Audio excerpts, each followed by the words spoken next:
Panorama group, जो सोचता है वो करता है। आपके अपने सपनों का आशियाना। नमस्कार, आप देख रहे हैं भारत लाइव। मैं वेद सिंह और आज नहले पे दहला में कुछ खास है। आज हम बाबा से जानेंगे कि जातीय आधार पर हार जीत की प्लानिंग में कौन पास और कौन फेल, फाइनल रिजल्ट। तो अब सीधे इस बाबा से जुड़ते हैं और बाबा से ही बातें करेंगे इसके पीछे की बात। क्या कहना है बाबा आपका इस पे? देखिए वेद, 24 सीटों का चुनाव हो चुका है और इस चुनाव के होने के बाद अब ये उधेड़-बुन शुरू हो गई है कि आखिर कौन सीट किसके खाते में गई है और किस सीट पर किसका कब्जा हो गया है। इन सारी बातों को यदि आप गौर से देखें तो आपको कुछ चीजें नजर आएंगी। कुछ चीजें ये नजर आएंगी कि जब चुनाव की घोषणा हुई थी और सीटों शेयरिंग का समझौता हो रहा था तो उसमें बहुत सारे झमेले हुए थे, बहुत लोग नाराजगी थी, बहुत लोग मान भी गए थे और इसमें एनडीए सबसे आगे निकली थी, चूंकि एनडीए में कोई विवाद नजर नहीं आ रहा था। वहीं आप इंडिया गठबंधन में देखें तो विवाद निश्चित रूप से नजर आ रहा था, कांग्रेस नाराज चल रही थी। तो वहीं अंतिम समय में एंट्री कराई गई मुकेश सहनी की। लगातार आपने देखा होगा कि इस चुनाव में दोनों ही खेमे से अगर कैंडिडेट की बात करें तो अब नाम भी फाइनल हो चुके हैं और वोटिंग भी शुरू हो चुकी है। ये तय हो गया है कि कौन किसके विरुद्ध चुनाव लड़ रहा है। इसमें जातीय समीकरण को अहमियत देते हुए हिंदू मुसलमान, इसके बाद महिलाएं और अन्य चीजों को ध्यान में रखते हुए सभी ने अपने अपने हिस्से का जो प्रक्रिया है वो पूरा किया है। दरअसल ये सारी की सारी जो स्थिति है उसमें बहुत सारे पॉइंट्स हैं जो आपको समझ में भी आएंगे कि अंतिम समय में कांग्रेस हो या अन्य दल हो जो अपने कैंडिडेट चयन में देर किए उसका भी असर देखने को मिला। निश्चित रूप से बिहार में दो प्रमुख गठबंधन ने टिकट बंटवारे में जाति वर्ग के अलावा दल बदलू, मुसलमान और महिला नेताओं पर ध्यान दिया है। ये पूरा का पूरा अनुपात दिखाई दे रहा है कि इसमें कोशिश तो बड़ी अच्छी की गई है और सीट शेयरिंग के समझौते के साथ साथ सामने वाले पर कहीं ना कहीं हमला करने की कोशिश की गई है। इसमें सबसे बड़ी बात यह है कि जातीय गणना के बाद ये पहला चुनाव हो रहा था। पिछले 2 अक्टूबर को नीतीश कुमार की सरकार ने जाति गणना का रिपोर्ट पेश किया था। उसमें जो राज्य की कुल आबादी थी 13 करोड़ 7 लाख से ज्यादा थी। इसमें 27% ओबीसी, 20% जो है वो एससी एसटी और 36% ईबीसी के साथ सवर्णों की आबादी 15% से थोड़ा ज्यादा थी। इसको लेकर के इस लोकसभा चुनाव में एनडीए के सहयोगियों ने जो सीट शेयरिंग का समझौता किया था उसके तहत भाजपा 17, जदयू 16, चिराग पासवान को 5, जीतन राम मांझी 1 और उपेंद्र कुशवाहा को 1 सीट मिली थी। तो वहीं इंडिया गठबंधन की बात करें तो 23 सीटों पे राजद, 9 पे कांग्रेस, 3 सीटों पे वीआईपी और 3 सीट पे सीपीआईएमएल, 1 सीट पर सीपीएम और 1 सीट पर सीपीआई चुनाव लड़ी थी। अब ऐसी स्थिति में आप समझ सकते हैं कि एक आंकड़ा जो है वो तो सामने आपके आ गया, लेकिन इसके साथ साथ 6 सीटें जो 40 में से रिजर्व सीटें हैं उस पर भी 6 कैंडिडेट खड़े हुए थे। लेकिन राष्ट्रीय जनता दल ने एक कैंडिडेट अपना खड़ा किया है एससी से, और जो कि सुपौल से खड़े हुए हैं चंद्रहास चौपाल। इसमें कहीं ना कहीं आगे निकलता हुआ दिखाई दे रहा है। लेकिन इन सारी बातों को लेकर के जो एनडीए और इंडिया गठबंधन के बीच 40 सीटों में 14 सीटों पर अगड़ी जाति को खड़ा किया गया है और इसकी तुलना में महागठबंधन की जो तस्वीर है वो बिल्कुल उलट नजर आती है। तेजस्वी की अगुवाई वाली महागठबंधन ने एनडीए से 2/3 से कम सिर्फ 5 सामान्य जाति के कैंडिडेट को टिकट दिया है। इस तरह एनडीए की लिस्ट में अगड़ी जातियों की भागीदारी करीब 35%, तो महागठबंधन में 12.5% के आसपास होती है। ये हम इसलिए बता रहे हैं कि इसके आधार पर जो वोटिंग पैटर्न है वो देखने को मिलेगा और ये पता चलेगा कि आखिर कौन आगे कौन पीछे। आपको बता दें कि इस पूरी घटना का जब हम गंभीरता से जिक्र करते हैं तो जातीय आधार पर हार जीत का फैसला करने की प्लानिंग सभी ने बनाई थी और इसमें कितना कौन सफल हुआ ये हम बताते हैं। उससे पहले आपको बता दें कि ओबीसी, एनडीए की लिस्ट में ओबीसी की पृष्ठभूमि वाले 12 उम्मीदवार हैं, तो उनके प्रतिद्वंदी महागठबंधन में 20 अन्य पिछड़ा वर्ग जो है उसमें 30% उम्मीदवार ओबीसी के हैं, तो महागठबंधन में 50% हैं। यानी कि दोनों ही तरफ से कुछ न कुछ ऐसी बातें की गई है जो आमने सामने लड़ाई में असर जरूर करेंगी। ईबीसी की बात करें तो ईबीसी में भी 7 ईबीसी नेताओं को इंडिया गठबंधन ने तो महज 5 उम्मीदवारों को बनाया गया है। इंडिया गठबंधन की तरफ 7 उम्मीदवार जो हैं वो एनडीए की तरफ से हैं। इसमें भी आपने देखा होगा एससी की तरफ अगर बात करें तो बिहार की राजनीति में एससी समुदाय की हैसियत एकदम अजीबोगरीब नजर आती है। अजीब इसलिए हम कह रहे हैं क्योंकि दोनों में गठबंधन में से इन आरक्षित सीटों पे 6 सीटों में जो लोगों को प्रतिनिधित्व दिया गया है उसमें एक सामान्य सीट के उम्मीदवार को खड़ा किया गया, जिसकी चर्चा हम पहले ही कर चुके हैं। ऐसी स्थिति में मुसलमानों की अगर बात करें तो सबसे दयनीय स्थिति मुसलमानों की है, जिनका वोट प्रतिशत 18 के आसपास है, लेकिन इनको तरजीह देने में कहीं ना कहीं लोग पीछे छूट गए हैं। अगर बात करें हम एनडीए गठबंधन की तो एकमात्र सीट मुस्लिम समुदाय को दी गई है। तो इंडिया गठबंधन में प्रतिनिधित्व के इस पैमाने पर अगर खास तौर पर देखें तो 40 में से 4 सीटें यानी कुल 10% दी गई है, जबकि इनका जो जनगणना में इनकी जो संख्या है वो 18% के पास आई है।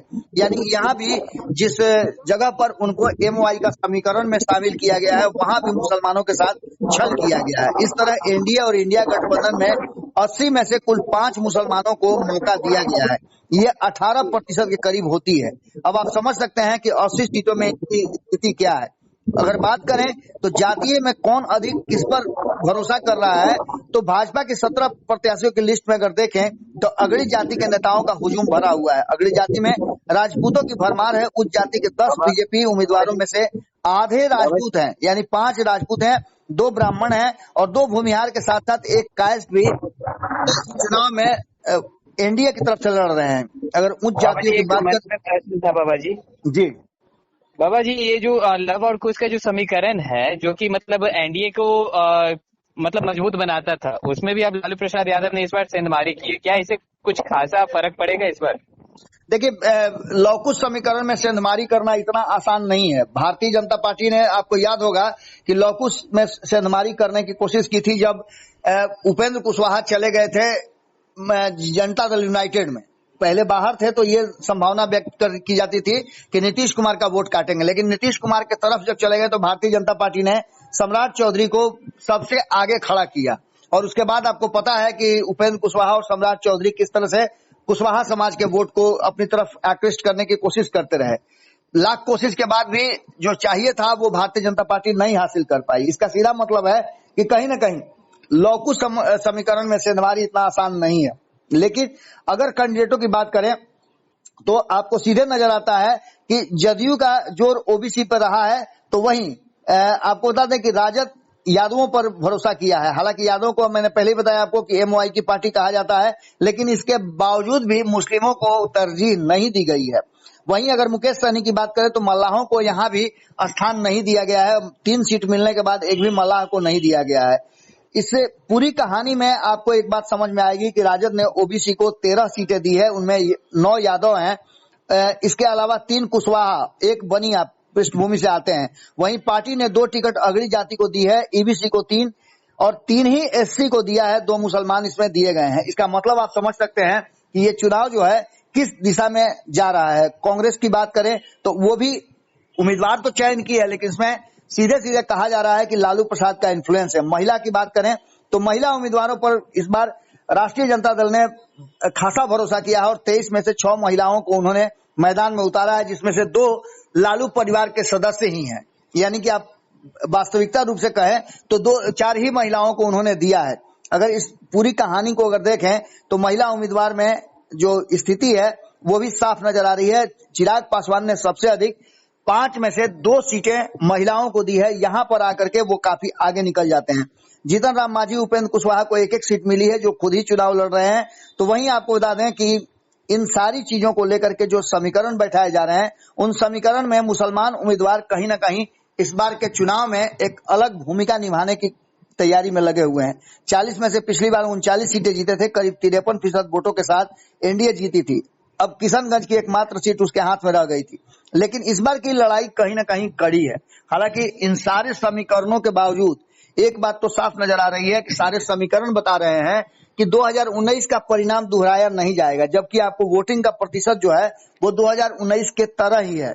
किसके खाते में कितनी सीटें, कौन आमने सामने है, तो ये अगर समझें तो 17 सीटों में चुनाव लड़ रहे हैं। इनमें से 9 सीटों पर राजद के मुकाबले 5 सीटों पर कांग्रेस से है भाजपा का मुकाबला। 3 सीटों जिनमें पूर्वी चंपारण बीजेपी प्रत्याशी के सामने वीआईपी आरा से सीट पर आर.के. सिंह के मुकाबले सीपीआई-एमएल और सुदामा प्रसाद तो बेगूसराय में गिरिराज सिंह के सामने सीपीआई चुनाव लड़ रही थी। इसी तरह से जदयू की 16 सीटों पर अगर बात करें तो 10 सीट में के कैंडिडेट जो हैं राष्ट्रीय जनता दल के आमने सामने हैं। 3 सीट पर जदयू का मुकाबला कांग्रेस से है तो 2 सीट पर मुकेश सहनी से सीधा टक्कर है। इसके अलावा आपको बता दें कि कौशलेंद्र कुमार जो नालंदा से लड़ रहे हैं उनका सीपीआई-एमएल के संदीप सौरव से चुनौती है।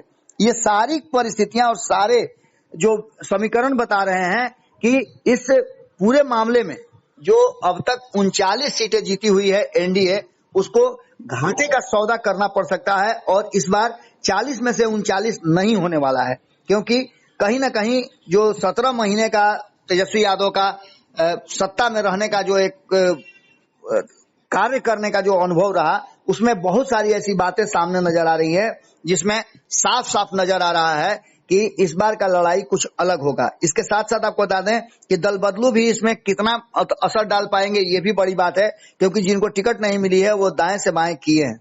ऐसी स्थिति में आप एक बात मान सकते हैं कि इस बार की लड़ाई को कड़ा करने का कोशिश किया गया। जैसा कि आपने बताया भी था कि लौकुश समीकरण का कितना असर पड़ेगा, निश्चित रूप से लौकुश समीकरण का बहुत ज्यादा असर नहीं पड़ेगा। तो अगर 1-2% वोट भी खींचने में कामयाब हो गई राष्ट्रीय जनता दल और इंडिया गठबंधन, तो मान के चलिए, क्योंकि आपने देखा होगा कि अच्छे खासे 7 के आसपास कुशवाहा समाज के नेताओं को उम्मीदवारों को उतारा गया है। ऐसी स्थिति में बिहार में इस बार जो चुनाव हो रहा है उसमें बहुत हद तक तो असर नहीं, लेकिन आंशिक असर भी पड़ा। तो ये मान के चलिए कि कहीं ना कहीं भारतीय जनता पार्टी और एनडीए को पिछले के मुकाबले इस बार थोड़ा सा मुश्किल का सामना करना पड़ सकता है और बदली हुई परिस्थिति में जो सीट शेयरिंग का समझौता है उसके अनुसार जो कोशिश की गई है चीजों को बदलने का, जातीय आधार पर जीत हार का प्लानिंग रखने का, इसमें कौन पास कौन फेल, ये 4 तारीख को आपको पता चल जाएगा। फाइनल रिजल्ट 4 तारीख को आएगा तो सब कुछ क्लियर होगा कि आखिर रणनीतियां बनाने में जातीय आधार पर वोटों को अपने तरफ आकृष्ट करने में कौन पास कौन फेल हुआ। तो जैसा कि अभी आपने सुना कि बाबा ने बताया पहले भी पहला में इस पर जो जातीय आधारित जो मतलब राजनीति हो रही है, इसमें कौन किसका पल रहा है भारी और किसका पल रहा है हल्का। और भी ऐसे तमाम खबरों के साथ अपडेट के लिए आप बने रहे भारत लाइव के साथ। नोरमा ग्रुप, जो सोचता है वो करता है। अगर ये वीडियो पसंद आई और वह बिहार के राजनीति और बिहारियत से सरोकार रखेनी तो सब्सक्राइब बटन दबा के चैनल के सब्सक्राइब कर ली। ओजे एगो घंटी बा, ओकरा बटन दबा देला से कुल सटीक और मारक खबर रुआ मुफ्त में मिल जाई। अगर रुआ पत्रकारिता के हमनी के नया प्रयोग में सहयोग कर चाहतानी तो ज्वाइन बटन दबा दी। पेटीएम नंबर नोट कर ली 9386816700। धन्यवाद।